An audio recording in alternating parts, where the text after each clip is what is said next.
살아계신 하나님, 이 시간에 이 자리에 임재하심을 감사합니다. 살아계신 하나님은 오늘도 반드시 말씀하십니다. 하나님, 부족한 종의 입술을 통해서 진리의 말씀만이 선포되게 하여 주시옵소서. 예수 그리스도 이름으로 기도합니다.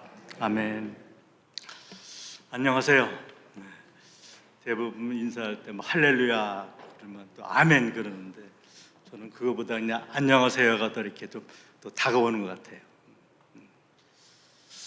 여러분이 오늘 읽은 구절은요, 구약 전체 중에 가장 위대한 구절이에요. 그래서 많은 신학자들은 이사야서 53장을 구약에서 가장 위대한 장이라고 말하는 것입니다. 왜냐하면 여기에는 복음의 핵심, 복음의 모든 요약이 농축되어져 있기 때문에 그렇습니다. 제가 학교에서 학생들을 가르치다 보면은 오리엔테이션 시간을 갖기도 합니다. 그럴 때 보면은 오리엔테이션 시간에 처음에 온 신학생이죠, 신입생. 그 신입생이 저한테 이런 질문을 하는 거예요. 교수님, 도대체 예수 믿는 게 뭐예요? 이렇게 질문을 하니까는 옆에 있던 학생들이 눈을 크게 뜨면서 다 궁금해하는 거예요. 여러분, 예수 믿는 게 뭡니까? 예수 믿는 게 뭐예요? 어떤 사람이 여러분에게 예수 믿는 게 뭐예요? 이렇게 묻는다면 여러분은 어떻게 대답하실 것입니까?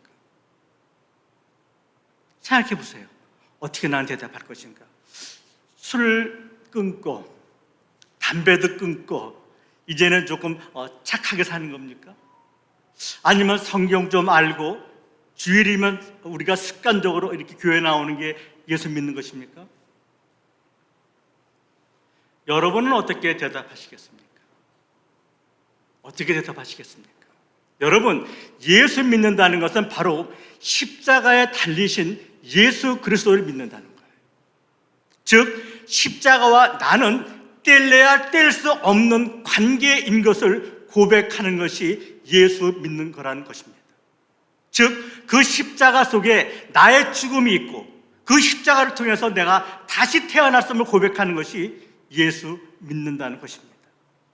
즉, 십자가를 어떻게 이해했는가가 그 사람의 믿음인 거예요. 오늘날 많은 교회마다 십자가를 높이 세웁니다. 우리도 여기 십자가를 이렇게 높이 세웠죠, 그렇죠? 네. 교회 건물도 너무나 화려해졌어요. 교인 숫자도 많아졌습니다. 그런데 왜 교회는 영적 능력을 잃어버리고 말았을까? 심지어 기독교를 멍멍이 교라고 말하는 사람도 있어요. 왜 그럴까요? 이것은 복음이 변질되었기 때문에 그렇다는 거예요. 여러분, 복음이 변질되었다는 것은 십자가가 변질되었다는 것이죠. 왜냐하면 십자가는 복음의 핵심, 본질, 교회의 중심인데 그 십자가를 잃어버렸기 때문에 그렇다는 것입니다. 심지어 요즘에는 설교도 십자가를 잃어버렸습니다. 적극적 사고방식, 긍정의 힘, 병 고치고 잘 먹고 잘 살라, 좋은 말들은 너무 멋있게 많이 해요. 그런데 십자가는 잃어버리고 말았다는 것입니다. 십자가는 복음의 핵심, 능력인데 이것이 없으니 변화는 있을 수 없다는 것입니다. 여러분, 십자가가 변형되면 어떻게 되는지 아십니까? 십자가가 변형돼서 꺾여지고 뒤틀리면 어떻게 되는지 아세요? 이런 모습이 나타나는 것이죠. 사탄은 십자가를 거꾸로 세워가지고 걷다가 퀘스천을 붙여놓습니다. 예수가 하나님 아들이야? 이렇게. 힌두교는 그거를 꺾어버렸습니다. 불교도 그 모양 갖고 있죠. 나치는 어떻게 했습니까? 그것을 어떻게 비틀어버렸어요. 여러분, 십자가는 원래 뭐였습니까? 흉악범을 죽이는 사형틀입니다. 인간이 만든 가장 잔인한 사형틀이 십자가이죠. 그래서 이 세상 어떤 종교도 저주와 죽음의 상징인 이 십자가, 이 사형틀을 믿음의 상징으로 사용하는 종교는 하나도 없어요. 오직 기독교만이 사형틀인 십자가를 믿음의 상징으로 사용하고 있다는 것입니다. 이것은 우리가 믿는 믿음의 의미가 다른 종교와는 근본적으로 다르다는 것을 말하는 거예요. 왜냐하면 십자가는 죽음과 저주를 넘어선 승리를 말했기 때문에 그렇다는 것입니다. 십자가 안에 하나님의 지혜와 능력이 있기 때문에 그렇습니다. 그러므로 믿음은 무엇인가? 십자가 안에 있는 하나님의 지혜와 능력을 받아들이는 거예요. 그래서 성경은 십자가는 믿는 자에게 구원을 주시는 하나님은 뭐라 그래요? 지혜와 능력이다, 이렇게 말하는 거잖아요. 이것을 깨닫게 되면은 나의 지혜와 능력은 무너지는 것이죠. 그리고 내가 얼마나 큰 죄인인가를 깨닫게 되는 것입니다. 그러므로 십자가는 나의 죄를 뚫고 들어오는 하나님의 지혜와 능력인 것입니다. 하나님의 사랑이 인간의 어떤 죄보다도 더 크다는 것이죠. 그러므로 십자가의 경험 없이 하나님을 믿는다는 것은 불가능한 것입니다. 왜냐하면 하나님을 만나는 최고의 정점이 어디이기 때문에? 십자가이기 때문에. 십자가의 경험 없이 하나님의 사랑을 안다는 것도 불가능한 것입니다. 왜요? 하나님은 이 십자가를 통해서 하나님의 사랑을 확증하셨기 때문에 그렇다는 것이죠. 저는 오늘 우리 모두가 이 십자가와 인카운터되는 그런 역사가 있기를 원합니다. 왜냐하면 십자가의 경험 없이 우리의 근본적인 변화는 일어날 수 없기 때문에 그렇다는 거예요. 왜? 십자가는 살아있는 진리이기 때문에 그렇습니다. 믿으십니까? 따라합시다. 십자가는 살아있는 진리다. 믿으시죠? 여러분, 진리는 반드시 두 가지 요소가 있어야 돼요. 첫 번째 진리는 어디에 있어야 됩니까? 성경에 있어야 돼요. 성경이 없는 진리는 진리가 아니라는 것입니다. 믿으십니까? 아멘이죠. 두 번째 진리는 그것이 반드시 언제 경험되어야 돼요? 지금 경험되어져야 되는 것입니다. 진리는 이론이 아니라는 거예요. 진리는 시간과 공간을 초월해서 오늘 내 삶 속에 경험되어지는 것이 진리인 것이죠. 그러므로 2000년 전에 바로 그 갈보리 십자가 앞에 저와 여러분은 거기에 있었던 것입니다. 제가 참 좋아하는 화가 중에 렘브란트라는 화가가 있어요. 이 그림은 렘브란트가 예수의 십자가 사건을 생생하게 묘사한 그림입니다. 1653년에 이 그림을 그렸어요. 세계의 십자가라는 타이틀이 있습니다. 근데 여러분, 그림을 보면은 마리아와 많은 여인들이 울며 탄식하며 두려워 떨고 있어요. 근데 제가 이렇게 왼쪽에 보면 이렇게 막 해놨죠, 여러분들. 보이십니까? 거기에는 왼쪽 구석에는 2000년 전 유대인들과는 전혀 다른 옷차림을 한 사람이 그려져 있습니다. 마치 베레모 모양의 모자를 쓴 사람 같아요. 그 사람은 바로 렘브란트 자신이었습니다.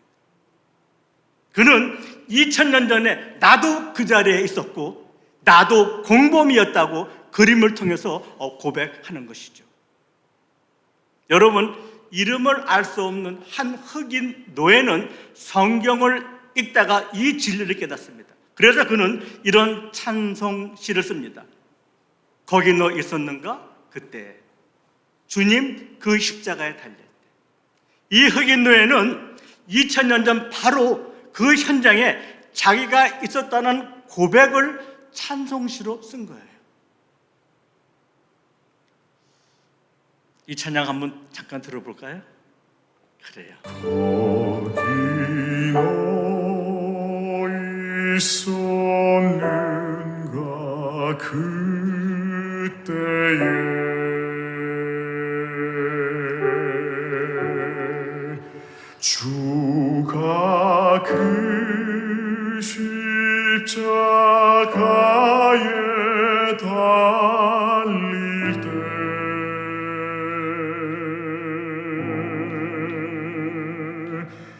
때로 그 일로 나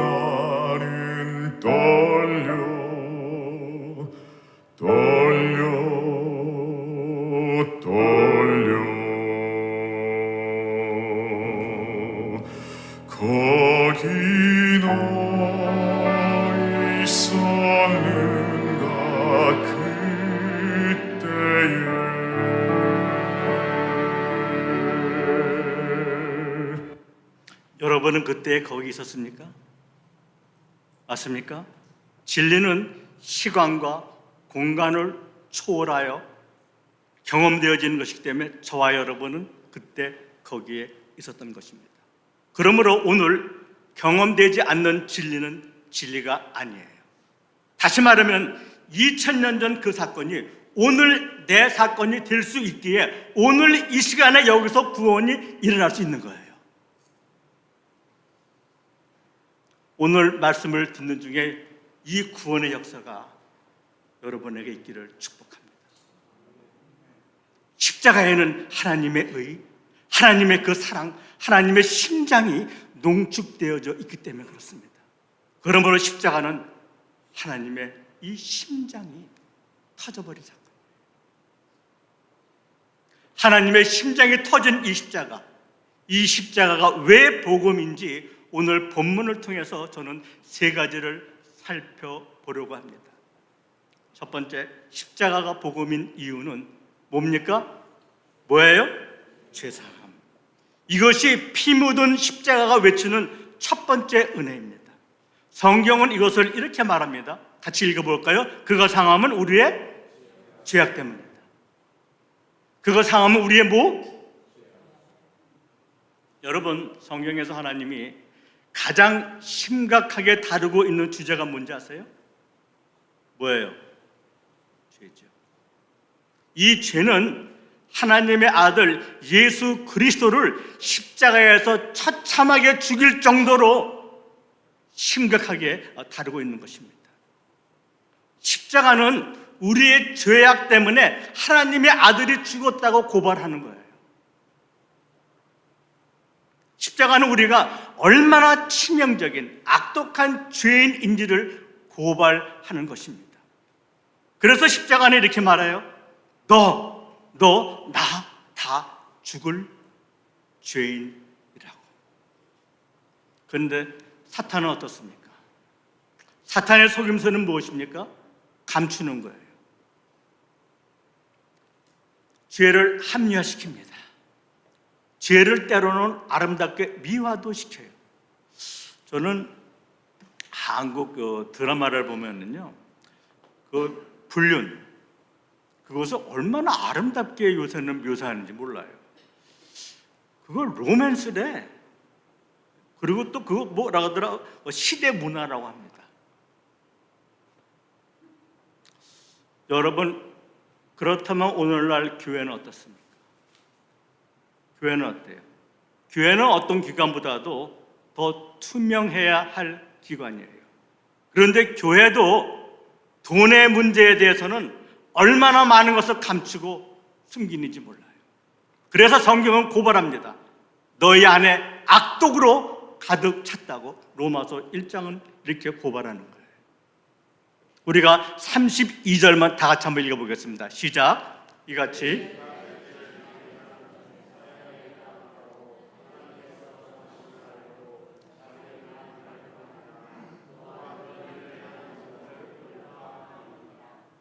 뭐라고 말하고 있어요? 다시 말하면 이런 거예요. 교회에서도 부당한 일을, 죄악된 일을 보면서 함께 동조하고 숨긴다면 너희들도 다 뭐다? 공범이라는 거예요. 예레미야는 이렇게 고발합니다. 같이 읽어보겠습니다. 만물보다 거짓되고 심히 부패한 것이 무엇다? 사람의 썩은 고등어보다 우리 마음이 더 썩었다고 말하는 거예요. 성경은 이렇게 죄의 심각성을 얘기하는데 교회가 이것을 심각하게 터치하지 않고 있다는 것입니다. 그래서 교회를 10년, 20년, 30년 다녀도 변화가 없는 것이죠. 왜요? 십자가와는 상관없는 교회 생활만 하기 때문에. 이런 사람은 교인은 될 수 있어도 성도는 아닙니다. 종교 생활이 우리에게 기쁨도 주고 만족도 주고 위안도 줍니다. 그러나 종교 생활은 여러분을 영생의 길로 이끌지는 못해요. 그렇다면 오늘날 많은 교회는 왜 죄의 문제를 심각하게 다루고 있지 않을까? 왜 그래요? 불편하니까요. 사실 죄에 대해서 깊숙이 들어가면 모두가 다 불편한 거예요. 그런데 성경은 죄의 문제는 정면 돌파해야 산다고 말해요. 왜? 죄의 싹스 모이기 때문에 사망이에요. 여기서 말하는 죄는 여러분이 짓고 있는 죄의 상태를 말하는 게 아니에요. 죄의 결과를 말하는 것입니다. 죄의 결과, 우리에게 무엇이 왔다? 사망이 왔다. 그 후에 뭐가 있다?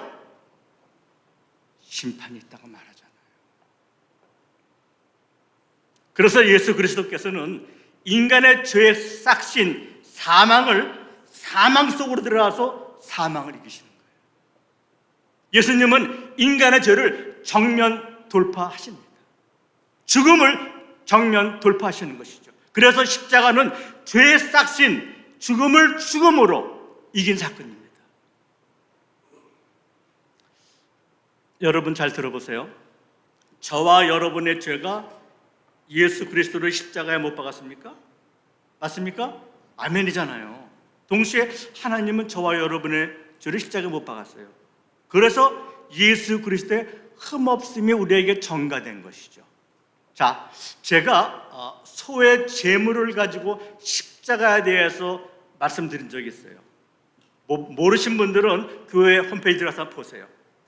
소를 통해서 어떻게 십자가 사건이 일어났는지 그때 보면은 흠없는 제물을 가져오라 그랬어요. 그죠? 흠없는 제물을. 여러분, 흠없는 제물을 가져와서 어떤 안수를 하게 되면은 안수는 쌍방으로 일어나기 때문에 우리 죄가 예수 그리스도께 예수 그리스도의 흠없음이 나에게 전가되는 거죠. 그래서 내가 의인이 되는 거잖아요. 자, 예수 그리스도께서 흠없는 제물이 되시기 위해서 그래서 성령으로 잉태해야만 되는 거예요. 그래서 동정녀 마리아에게 오셔야만 되는 것입니다. 그것이 여러분 성탄절이에요. 우리의 죄는 십자가에서 죽었다고 말하는 것입니다. 즉 죄의 문제는 십자가를 만나기 전에는 해결될 수 뭐예요? 없다. 더욱이 예수님은 십자가에서 마지막으로 이런 말씀하십니다. 다 이루었다 테텔레스타 이렇게 말하죠. 우리의 모든 죄, 과거, 현재, 미래의 죄 다 해결했다는 거예요. 아니 어떻게? 진리는 시간과 공간을 초월해서 오늘 이 시간에 역사하기 때문에. 즉 우리의 모든 죄는 2000년 전 갈보리 십자가에서 해결됐습니다. 그러므로 십자가는 살아있는 진리라는 거예요. 십자가 외에 구원이 없다는 것입니다. 다시 말해서 십자가 안에서 용서받지 못할 죄 있다 없다? 없다. 이것이 하나님의 심장이 터진 십자가가 복음인 죄사함입니다. 두 번째, 십자가가 복음인 이유는 무엇이 끝났기 때문에? 저주는 죄의 결과입니다. 죄의 결과 어떻게 평화가 깨진 것이죠. 성경은 이렇게 말합니다. 그가 징계를 받음으로 우리는 어떻게 평화를 누렸다 이렇게 말해요. 자, 그가 징계를 받음으로 우리가 평화를 누린다는 것은 하나님과의 평화가 이미 깨졌죠. 그죠? 깨졌는데 그런데 예수께서 징계를 받음으로 다시 평화를 누리게 되었다는 거잖아요. 맞습니까 여러분? 무슨 말이에요? 저주가 끝났다는 거예요. 저주는 죄로 인한 하나님의 진노입니다. 이런 저주 속에서 인간의 행복은 불가능한 것입니다. 어쩌면 인류의 역사는요, 이 저주에서 벗어나기 위한 몸부림과도 같은 거예요. 죄로부터 벗어나기 위해서, 이 죽음으로부터 벗어나기 위해서 온갖 종교들이 다 생겨난 것이고 무당꽃을 하고 다 그런 것입니다. 그러나 죄로 인해 하나님이 내린 저주는 인간이 풀 수 있다 없다? 없다는 것이죠. 그런데 우리에게 놀라운 은혜가 임한 것입니다. 갈라디아서는 이것을 이렇게 말합니다. 같이 읽어보겠습니다. 시작. 그리스도께서는 자, 여기까지. 자, 하나님의 저주를 풀 자가 하나도 없다 그랬죠. 그런데 하나님의 아들 예수 그리스도께서 그 무서운 저주를 대신 받으셨다고 말합니다. 그러므로 저와 여러분의 저주는 다 끝났다고 말씀하시는 것이죠. 이것이 십자가가 말하는 두 번째 복음이에요. 여러분, 아담과 하와는 죄의 저주로 에덴 동산에서 쫓겨납니다. 에덴 동산에서 추방은 저주의 출발이에요. 성경은 이 저주의 결과를 이렇게 말합니다. 땅은 너로 말미암아 저주를 받고 너는 내 평생에 수고하여 뭘 소산을 먹으리라. 그리고 나서 저주가 어떻게 내리는지 이렇게 말합니다. 땅이 내게 뭘 내요? 가시덤불과 엉겅퀴를 낸다 그래요. 여러분, 가시는 저주의 결과예요. 그래서 가시는 저주를 상징했던 것입니다. 여러분, 예수 그리스도께서 십자가에서 머리에 어떤 면류관을 쓰십니까?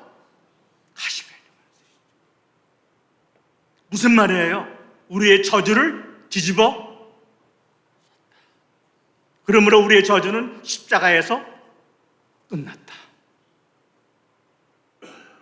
하나님의 백성에게 더 이상 저주는 없다.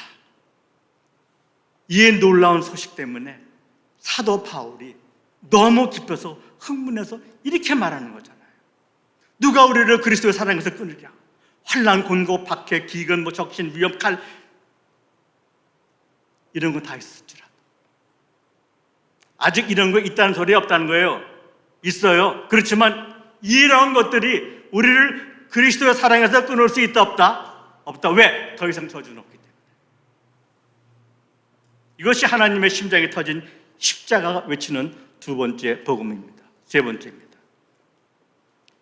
십자가가 복음인 이유는 뭐다? 상처가 치유됐기 때문입니다. 성경은 이렇게 말합니다. 자, 다 같이 읽어봅시다. 그가 채찍에 맞음으로 우리는 나음을 얻었다. 우리가 나음 얻은 것은 예수께서 채찍에 맞았기 때문이다 이렇게 말하는 것이죠. 그가 채찍에 맞아 상처를 입음으로 우리 상처가 낫다 이렇게 말하는 거예요. 여러분, 우리의 모든 상처, 아픔, 고통 다 나음을 얻었습니다. 아멘입니까? 아멘이에요. 그런데 사실 우리의 삶은 고통의 연속이잖아요. 어떻게 산다는 것 자체가 고통이에요. 어떻게 보면. 아픔 없는 사람 어디 있어요? 이렇게 멀쩡하게 앉아있지만은 툭 치면 한숨 쉬면서 눈물 왈칵 쏟을 사연 다 있잖아요. 없어요? 우리 권사님도 여기 계시는데 네. 살아온 세월만큼 얼마나 힘든 일이 많았어요. 아니 어떻게 나한테 이런 일이 있을 수가 있어? 정말 상상도 못했던 일들이 얼마나 많이 일어나고 있습니까? 어떤 때는 이런 말 하잖아요. 꿈이었으면 좋겠다. 그런데 더 고통스러운 것은 그 사건이 이해되지 않는다는 것입니다. 그래서 남몰래 눈물 흘리며 잠 못 이룬 밤이 얼마나 많아요. 여러분, 미국에서 매년 개발되는 약이 있어요. 뭔지 아세요 혹시? 수면제예요. 먹다 보면 내성이 생기니까 계속 개발해요. 수면제가 1년 매출이 미국에서 얼마인지 아세요? 13억 달러예요. 한국 돈으로 2조 7천억 원. 잠 못 이루는 사람이 얼마나 많은지 몰라요. 한 사람이 보통 1년에 한 200에서 300알 먹는데요. 잠 못 이루는 사람. 무슨 말을 하는 거예요? 고통에서 면제된 사람 한 사람도 없다는 것입니다. 그런데 이 고통에 대해서 십자가는 이렇게 말합니다. 같이 읽어볼게요. 시작. 그는 멸시를 받아 사람들에게 버림받았으며 강고를 많이 겪었으며 질고를 하는 자. 강고는 뭐예요? 보니까는 슬픔이라는 뜻이에요. 그리고 우리의 질고를 한다는데 질고는 뭐예요? 고통이란 말입니다. 질고는 고통이고 강고는 슬픔이에요. 무슨 소리냐면 예수께서는 모든 슬픔과 모든 고통을 다 체험했다, 경험하셨다는 거예요. 예수님께서는 저 지구 밖에서 팔짱 딱 끼고 쳐다보는 분 아니라는 거예요. 우리 고통 가운데 들어오셔서 위로하고 격려하신다는 것입니다. 그 고통을 이겨낼 수 있도록 붙들어 주신다는 거예요. 그래서 마침내 우리를 소망의 세계로 이끈다는 것입니다. 여러분 경험했잖아요. 그렇죠? 그렇지만 세상 사람들은 이렇게 말합니다. 에이, 고통이 무슨 고통이지, 무슨 고통의 의미가 있어. 그래서 그들은 정말 힘들고 고통이 오면은 자포자기하고 마지막에는 다 이런 말을 해요. 이젠 끝이야. 이젠 끝내자. 죽자. 왜요? 그들은 고통의 의미를 찾을 길이 없기 때문에 그렇다는 거예요. 고통을 해석할 능력이 없다는 것입니다. 그래서 마지막 결정을 합니다. 여러분 지금 혹시 고통 가운데 계십니까? 그렇다면 십자가 안으로 들어오시기 바랍니다. 왜요? 십자가는 살아있는 진리이기 때문에 그렇다는 것입니다. 십자가는 시간과 공간을 초월해서 고통을 다르게 해석시켜주는 거예요. 새로운 관점으로 더 큰 실상을 보게 하는 것입니다. 그래서 믿음은 바라는 것들의 실상, 이 실상은 더 큰 실상을 보게 한다는 거예요.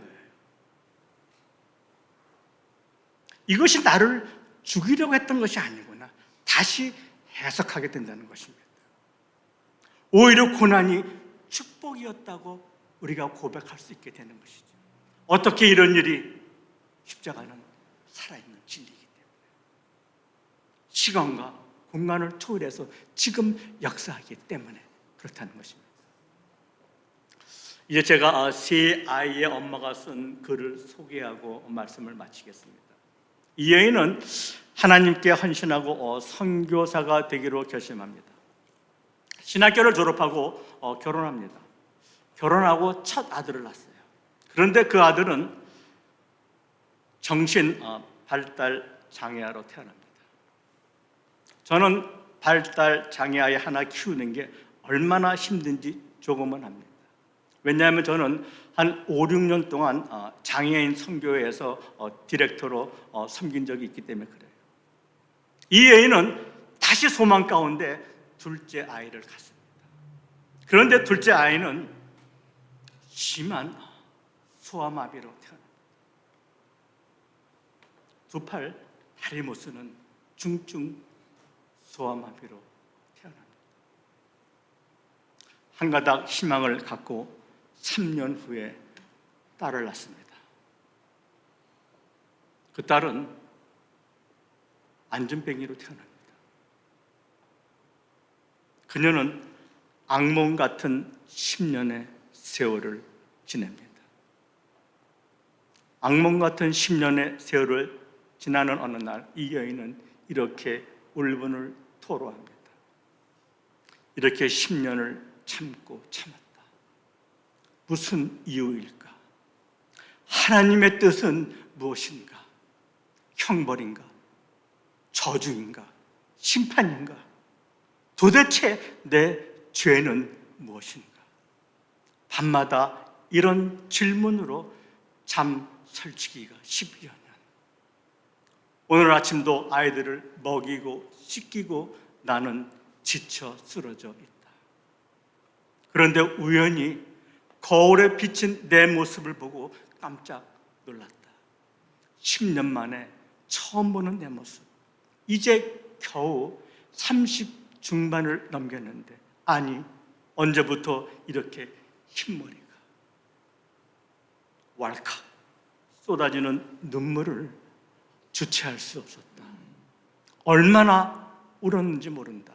그런데 그때 한 음성이 들려온다. 사랑하는 내 딸아, 힘들지? 나는 너의 세 아이를 위해서도 십자가를 졌단다. 그래서 나는 이 세 아이를 누구에게 맡길까 오랜 동안 찾았어. 이 세 아이를 가장 잘 키울 수 있는 그런 사람을 찾았어. 나는 그 사람을 찾았단다. 그래서 나는 너에게 내가 사랑하는 이 세 아이를 맡겼다. 부드러운 주님의 음성이었다. 그러나 나는 엎드려 전보다 더 많이 울기 시작했다. 그 울음은 지난 날이 억울해서가 아니었다. 주님 어떻게 그 많은 여인 가운데 저를 찾으셨나요?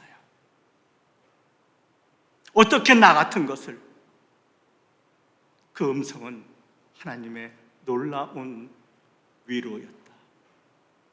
여러분, 지금 이해할 수 없고 정말 받아들일 수 없는 상황 가운데 있을지라도 십자가를 바라보시기 바랍니다.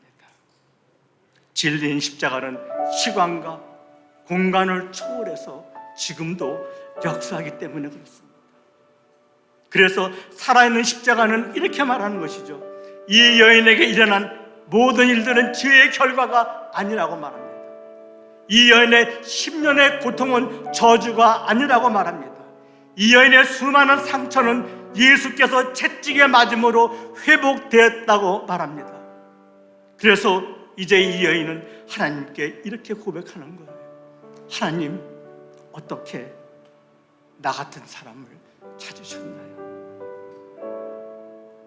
이 여인은 오히려 하나님께 감격하고 감사하고 있습니다.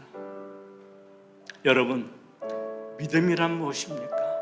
믿음은 뭐예요? 내가 어떠한 경험에도 하나님을 붙잡는 게 믿음이죠. 그렇지만 더 큰 믿음이 있어요. 더 큰 믿음은 내가 어떠한 경우에도 그 하나님이, 큰 손이 나를 언제나 붙잡고 있다는 것입니다. 이것이 하나님의 심장이 터진 십자가가 외치는 복음입니다. 다 같이 눈을 감으시기 바랍니다. 잠시 기도합시다.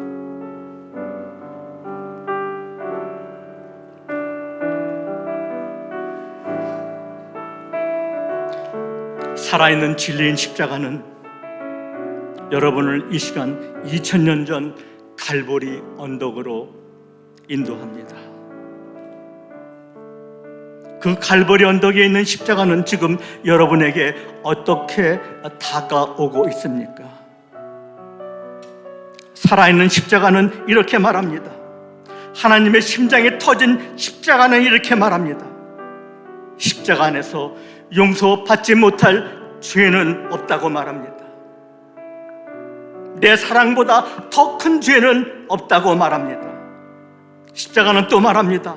너의 모든 저주는 끝났다고. 너의 지금 그 모든 고통은 저주가 아니라고 말합니다. 십자가는 너의 모든 상처는 치유받았다고 말합니다. 과거에 얽매이지 말라고 합니다. 고통 속에서 하나님의 놀라운 계획과 섭리를 바라보라고 말합니다. 하나님, 우리는 은혜 없으면 살아갈 수 없는 존재입니다. 비록 나에게 세상의 평안, 위로가 없을지라도 나는 주님의 그 크신 계획을 볼 수도 없고 수많은 작은 고난에 쓰러질지라도 아버지, 우리를 버티고 견디게 하여 주시옵소서. 예수 그리스도 이름으로 기도합니다. 아멘.